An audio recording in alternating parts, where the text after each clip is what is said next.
Hi friends, சுற்றம்படி சுடரை serial இனி வரப்போகிற எபிசோட்ஸ்க்கான ப்ரோமோவை தான் அந்த வீடியோவில் பார்க்க போகிறோம். அடுத்தடுத்த சுவாரஸ்யங்களை தெரிஞ்சுக்க வீடியோவை ஸ்கிப் பண்ணாமல் கடைசி வரைக்கும் பாருங்கள். அபியை பிரிஞ்சு சுடரால் இருக்க முடியாது அப்படின்னு எந்த அளவுக்கு அவங்க யோசிக்கிறாங்களோ அதே அளவுக்கு வெற்றியை பிரிஞ்சு இருக்க முடியாதுன்னு யோசிக்க ஆரம்பிச்சிட்டாங்க. முக்கியமாக இப்போது வெற்றி ஏதோ ஒரு தப்பு பண்ணியிருக்காருன்னு போலீஸ்காரங்க பிடிச்சிட்டு போயிருக்காங்க. இதனால் அவர் ஜெயிலுக்கு போகிறதுக்கு கூட வாய்ப்பு இருக்குது அப்படிங்கிறதுனால தான் ரொம்ப சோகமாக இருக்காங்க. இந்த விஷயத்த நம்ம அபிகிட்ட தவிர வேறு யார்கிட்டையும் நம்ம சுடரால் பேச முடியாது, கேட்க முடியாது அப்படிங்கிறதுனால ரொம்ப ரொம்ப ரெக்வஸ்ட் பண்ணி கேட்டாங்க. கண்டிப்பாக கேப்டன் தப்பு பண்ணியிருக்க மாட்டார், நீங்கள் அவருக்கு எதிராக எதுவும் பேசாதீங்க அம்மோ அப்படின்னு. ஆனால் அபிக்குமே தெரியும் கண்டிப்பாக அந்த பொண்ணு கீழே விழுந்ததுக்கும் வெற்றிக்கும் எந்த சம்மந்தமும் இருக்காது அப்படின்னு.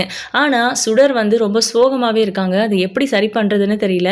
வெற்றிக்கு ஏதாவது ஆயிருதோ இல்லையோ, அதுக்கு முன்னாடியே சுடருக்கு ஏதாவது ஆகிடுங்கிற அளவுக்கு அவங்க ரொம்ப ரொம்ப பதற்றமாகறாங்க. அதே யோசனையில் இருக்காங்க. ஒழுங்காக ஸ்கூலுக்கு போக மாட்றாங்க, படிக்க மாட்றாங்க.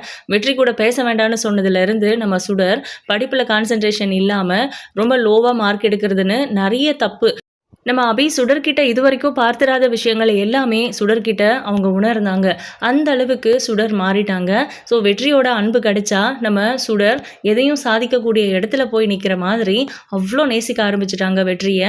வெற்றி கூட பேச வேண்டாம், இனிமேல் பேசவே கூடாது அப்படின்னு கொண்டு வந்து நிறுத்தினது தான் அதோட திருப்பம். அதாவது நம்ம வெற்றி கூட பேசாமல் இருக்கவே முடியாதுங்கிற இடத்துக்கு சுடர் வர்றதுக்கு காரணமே அபி போட்ட அந்த ரெஸ்ட்ரிக்ஷன் தான். ஸோ ஃபைனலி ரெண்டு பேரும் பேசிக்கிட்டோம், சுடர் நல்லா இருக்கிறது தான் முக்கியம் அப்படின்னு அபி நினைச்சாங்க. ஆனால் இப்போ வெற்றியோட பிரச்சனைக்கும் அபி தான் துணையாக நிற்கணும்னு நம்ம சுடர் கேட்கறது எந்த விதத்துலையும் நியாயம் கிடையாது. ஆனால் நம்ம அபியை பொறுத்த வரைக்கும் வெற்றி தப்பு பண்ணியிருக்க மாட்டார். ஆக்சுவலாக இதில் என்ன நடந்துச்சுன்னு தெரிஞ்சுக்கலாமே அப்படின்னு அட்மிட் பண்ணியிருந்தாங்க இல்லையா, கீழே விழுந்த அந்த பொண்ணை. அந்த ஹாஸ்பிட்டலுக்கு போகிறாங்க. அங்கே போயிட்டு யாருக்கும் தெரியாமல் அந்த பொண்ணுக்கிட்ட வாக்குமூலம் வாங்கணும்னு நினைக்கிறாங்க. அதாவது அந்த பொண்ணுக்கும் வெற்றிக்கும் மட்டும்தான் தெரியும் அங்கே என்ன நடந்துச்சுன்னு.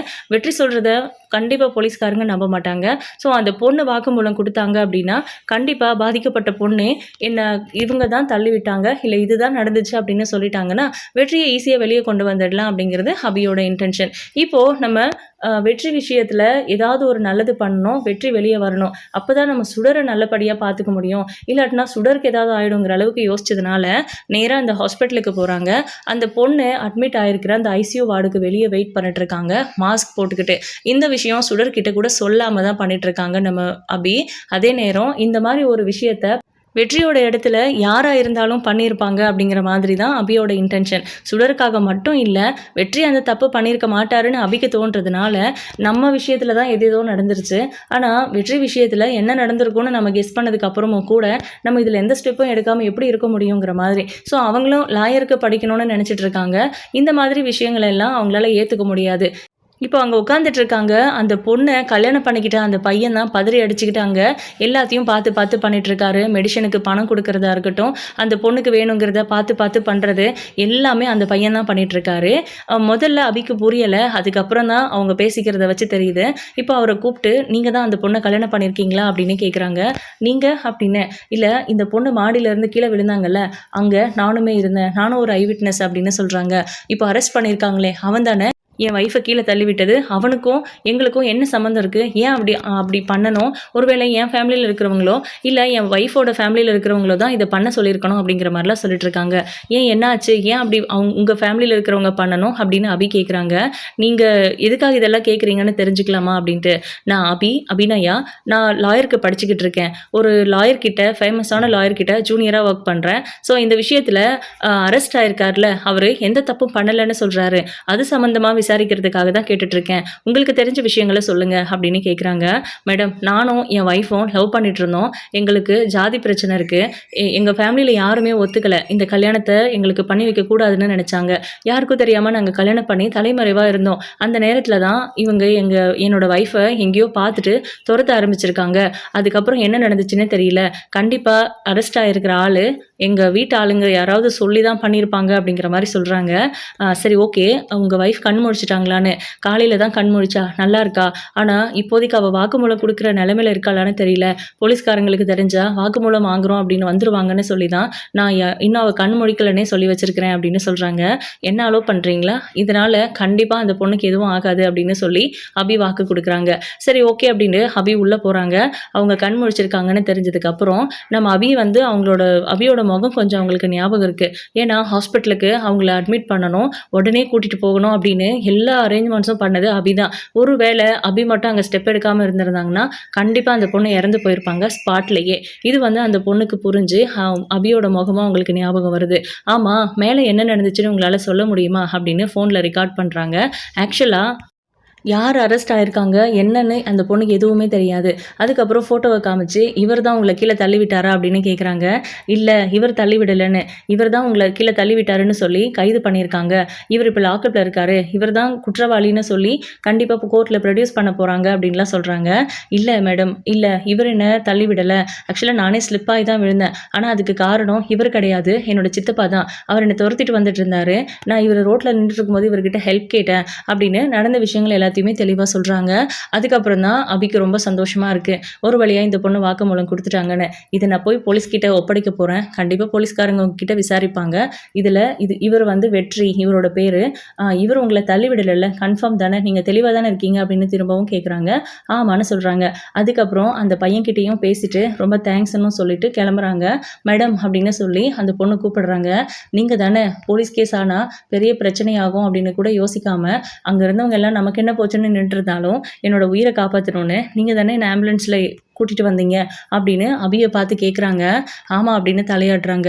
என்ன மேடம் இதை சொல்லலை நீங்கள் அப்படின்னு அவங்க ரொம்ப தேங்க்ஸ் பண்ணுறாங்க. அந்த பொண்ணோட ஹஸ்பண்டு பரவாயில்ல இருக்கட்டும், இதில் என்ன இருக்குது, ஒரு உயிரை காப்பாற்றுறதுங்கிறது அவ்வளோ ஈஸியான விஷயம் இல்லை, அதை வந்து நம்மளால் முடியுதுன்னா அதை பண்ணிடணும் அப்படிங்கிற மாதிரி அபி சொல்லிட்டு இருக்காங்க. வரப்போகிற பிரச்சனை எதுவாக இருந்தாலும் அதை பார்த்துக்கலான்னு துணிஞ்சு தானே அதை பண்ணேன். இப்போ நீங்கள் உயிரோடு இருக்கீங்கல்ல, அதுவே எனக்கு சந்தோஷம் அப்படின்னு சொல்லிட்டோம். இந்த வாக்குமூலம் கொடுத்ததுக்கு ரொம்ப தேங்க்ஸ் அப்படின்னும் நம்ம அபி வந்து அங்கேருந்து கிளம்பி வீட்டுக்கு போகிறாங்க. சுடர்கிட்ட உங்கள் கேப்டனை இன்றைக்கி வெளியே கொண்டு வந்துடலாம், வா போலீஸ் ஸ்டேஷனுக்கு போகலாம் அப்படின்னு சொல்லி கூப்பிட்டு போகிறாங்க. போலீஸ் ஸ்டேஷனுக்கு போனதுமே இவங்க ஏதோ ஸ்டேட்மெண்ட் கொடுக்க வந்திருக்காங்க. அதாவது ஐ விட்னஸ் இல்லையா, ஸோ ஏதோ சொல்ல வந்திருக்காங்க, கம்ப்ளைண்ட் சைன் பண்ண வந்திருக்காங்க அப்படின்னு போலீஸ்காரங்க நினச்சிக்கிட்டு சொல்லுங்கள் மேடம் என்ன நடந்துச்சுன்னு சொல்லுங்கள் அப்படின்னு கேட்குறாங்க. சார், இந்த பென்ட்ரைவில் இருக்கிறத நீங்கள் ப்ளே பண்ணி பாருங்கள், உங்களுக்கே தெரியும் என்ன நடந்துச்சுன்னு அப்படின்னு சொல்லி வீடியோ ஆதாரமாக கொடுக்குறாங்க. என்னம்மா அந்த இடத்துல நீங்கள் வீடியோ எடுத்தீங்களா அப்படின்னு கேட்குறாங்க. இல்லை சார், இது அந்த வீடியோவில் நீங்கள் ப்ளே பண்ணி பாருங்கள் அப்படின்றாங்க அபி. சுடருக்குமே என்ன நடந்திருக்கு அப்படிங்கிறத சொல்லிட்டாங்க. ஸோ ஃபைனலி நம்ம வெற்றி வெளியே வந்துடுவார் அப்படிங்கிற சந்தோஷம் நம்ம சுடருக்கு.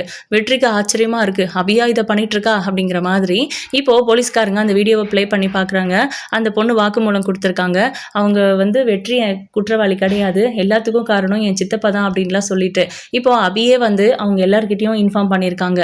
அந்த பொண்ணோட சித்தப்பாவோட அட்ரஸை அவர் அந்த பையன்கிட்டயே வாங்கி அவங்கள வந்து கூட்டிகிட்டு வந்து இங்கே போலீஸ் ஸ்டேஷனில் சரண்டர் ஆக வச்சுருக்காங்க. அதுக்கு காரணமும் கூட அந்த பொண்ணு உயிர் பொழைச்சிட்டாங்க, அதனால் பெருசாக கேஸ் ஆகாதுங்கிறதுனால தான் அவங்களும் ஒத்துக்கிட்டு ஓகே சொல்லி வந்திருக்காங்க. இப்போது ஒரு வழியாக நம்ம வெற்றி எந்த தப்பும் பண்ணலை அப்படின்னு ப்ரூவ் பண்ணி வெளியே கூட்டிகிட்டு வந்துட்டாங்க. அபி நம்ம சுடரை கூப்பிட்டுட்டு வேகமாக வெளியே வந்துடுறாங்க. அம்மு கேப்டனை பார்த்துட்டு போகலாம் அப்படின்னு சொல்லவும் சுடர் வந்து கேப்டனை வருவாரான்னு பார்த்துட்ருக்காங்க. அங்கே ப்ரொசீஜர் எல்லாம் ஏதோ பண்ணிகிட்ருக்காங்க. இப்போ சுடர் சிரிக்கிறத பார்த்துட்டு சுடர் இப்போ சந்தோஷமா உனக்கு அப்படின்னு அபி ரொம்ப ஹாப்பியாக கேட்குறாங்க. தேங்க்ஸ் அம்மோ அப்படின்னு ஹக் பண்ணிக்கிறாங்க. அப்போ வெற்றி வராரு. வெற்றி அபியை பார்த்த உடனே கையெடுத்து கும்பிட்டு நன்றி சொல்கிறாரு. பரவாயில்ல இருக்கட்டும் அப்படின்னு அந்த பக்கமாக திரும்பிக்கிறாங்க. அம்மோ கேப்டன் கூட பேசுங்க அம்மோ, அவர் உங்களுக்கு தேங்க்ஸ் சொல்கிறாரு அப்படின்றாங்க சுடர். உடனே திரும்பி பார்த்துட்டு நீங்கள் ஒரு பொண்ணை துரத்திட்டு போய் கொலை பண்ணுற அளவுக்கு கொடூரமானவராக இருக்க மாட்டீங்க அப்படின்னு எனக்கு தோணுச்சு. அதனால மட்டும்தான் நான் அந்த பொண்ணை நேரில் போய் பார்த்து வாக்குமூலம் வாங்கிட்டு வந்தோம். அந்த பொண்ணோட வீட்டு அட்ரஸ்லாம் கேட்டு அவங்கக்கிட்ட போய் பேசி அவங்கள வந்து சரண்டர் ஆக வச்சேன். அந்த பொண்ணு உயிரோடு பொழைச்சிட்டாங்க அப்படிங்கிறதுனால தான் அவங்களுமே இதுக்கெல்லாம் ஒத்துக்கிட்டாங்க. இந்த பொண்ணு உயிரோடு இல்லாமல் இருந்திருந்தா கண்டிப்பாக நீங்கள் தான் முக்கியமான குற்றவாளின்னு சொல்லி உங்களை ஜெயிலில் போட்டிருப்பாங்க அப்படிங்கிற மாதிரி அபி சொல்கிறாங்க. இதை கேட்டுட்டு வெற்றி ஒரு மாதிரி கண் கலங்கிடுறாரு. ஆக்சுவலாக பார்வதி விஷயத்தில் என்ன நடந்துச்சு அப்படிங்கிறத அவர் முழுசாக ஆராயாமல் கண்ணால் பார்த்ததை உண்மைன்னு நம்பிக்கிட்டு அபி மேலே கம்ப்ளைண்ட்டை கொடுத்து உள்ளே தள்ளிட்டாங்க. அதனால் அபி மட்டும் பாதிக்கப்படலை, அபியோட குழந்தை அதாவது சுடரோட 10 வருஷ வாழ்க்கை போச்சு. இப்போ வரைக்கும் அந்த அவமானங்களை அவங்க ஃபேஸ் பண்ணிட்டு தான் இருக்காங்க. வெற்றியும் யாருமே இல்லாத அனாதையாக வாழ்ந்துக்கிட்டு இருக்காரு. ஒரு அவசர முடிவு, ஒரு கொஞ்சம் கூட யோசிக்காமல் நம்பிக்கை இல்லாமல் ஒரு விஷயம். அபி வந்து அவர் கூட வாழ்ந்திருக்காங்க, அவரை லவ் பண்ணி கல்யாணம் பண்ணியிருக்காங்க. அவங்க மேலே இல்லாத நம்பிக்கை கர்ணா மேலே வந்துடுச்சு. கர்ணா சொன்னதை அப்படியே நம்பி கர்ணா சொல்கிற எல்லாத்தையும் செஞ்சதுனால அவரோட வாழ்க்கை இப்போ கேள்விக்குறியாக நிற்குது. குழந்தைகிட்ட நான் தான் உன் அப்பான்னு சொல்லக்கூட முடியாத அளவுக்கு கொடூரமான ஒரு ஆளாக தான் வெற்றி அவங்க முன்னாடி நிற்கிறாங்க. இது எல்லாமே நம்ம வெற்றிக்கும் புரியுது. அதை பற்றி குழந்தை முன்னாடி பேச வேண்டாம்னு சொல்லி கண்ட்ரோல்டாக இருக்காரு. அபி சுடரை கூப்பிட்டு வீட்டுக்கு போயிடுறாங்க. இந்த பக்கம் வெற்றி ஒரு மாதிரி உடஞ்சி போய் வீட்டுக்கு போகிறாரு. அங்கே வீட்டில் யாருமே இல்லைங்கிறதுனால சாப்பிடாமையே இருக்காரு. புலிக்குட்டிக்கு கால் பண்ணி சாப்பாடு வாங்கிட்டு வர சொல்லலான்னு ஃபோன் பண்ணால் அவர் அவங்க லவ் பண்ணுற பொண்ணோட வீட்டில் ஏதோ பிரச்சனைன்னு சொல்லி போயிட்டேன்னு சொல்கிறாரு. இந்த பக்கம் நம்ம திவ்யாவும் ஒர்க் ஏதோ அதிகமாக இருக்குது அப்படின்னு சொல்லி ஆஃபீஸில் எங்கேஜ் ஆகிட்டாங்க. இப்போது நம்ம சுடர் வெற்றி எப்படி இருக்காருன்னு ஃபோன் பண்ணி கேட்குறாங்க. ஏற்கனவே போலீஸ்காரங்க அடித்தது மரண வலி, அதே நேரம் சாப்பிடாமல் இருக்காரு, ரொம்ப வீக்காக இருக்காரு அப்படின்னு தெரியுது.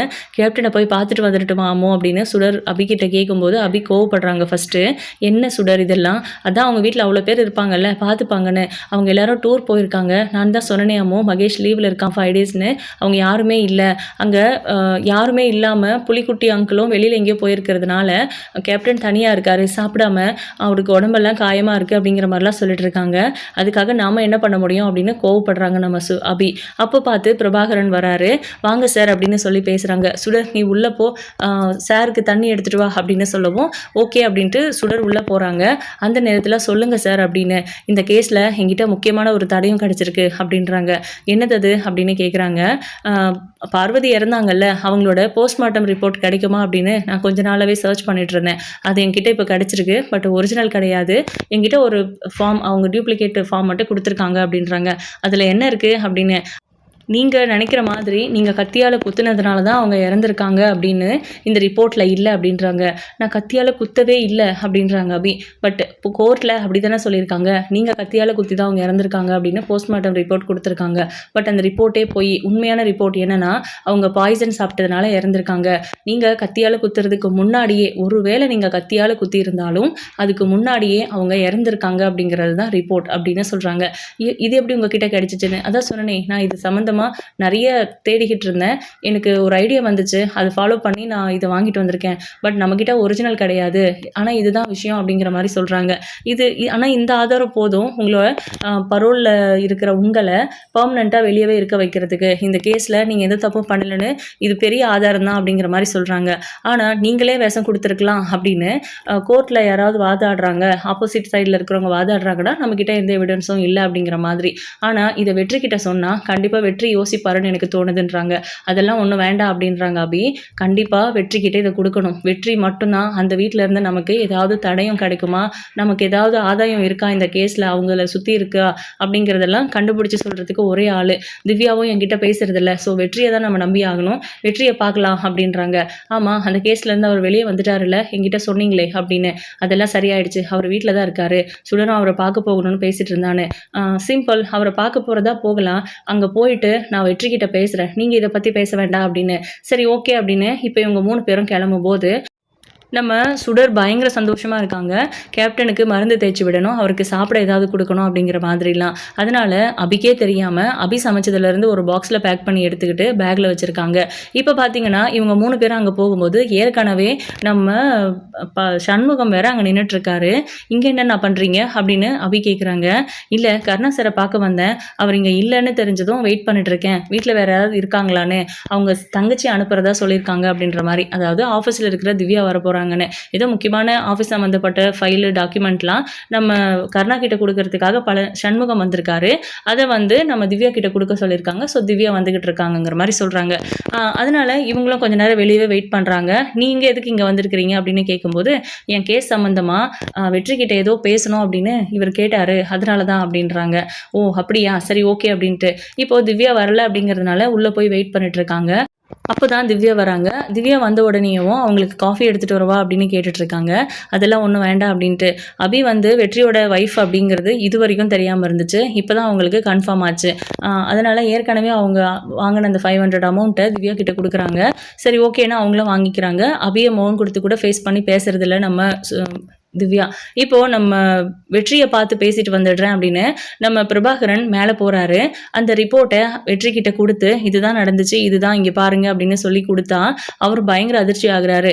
அப்போ இதுதான் உண்மைனா எதுக்காக கருணா கத்தியால குத்துனதுனால தான் பார்வதி அக்கா இறந்தாங்க அப்படின்னு போஸ்ட்மார்ட்டம் ரிப்போர்ட்டை கோர்ட்டில் ஒப்படைச்சிருந்திருக்கணும், அதனால தானே அபிக்கு தண்டனை கிடைச்சிச்சு அப்படிங்கிற மாதிரி பிரபாகரன் கிட்ட கேட்குறாங்க.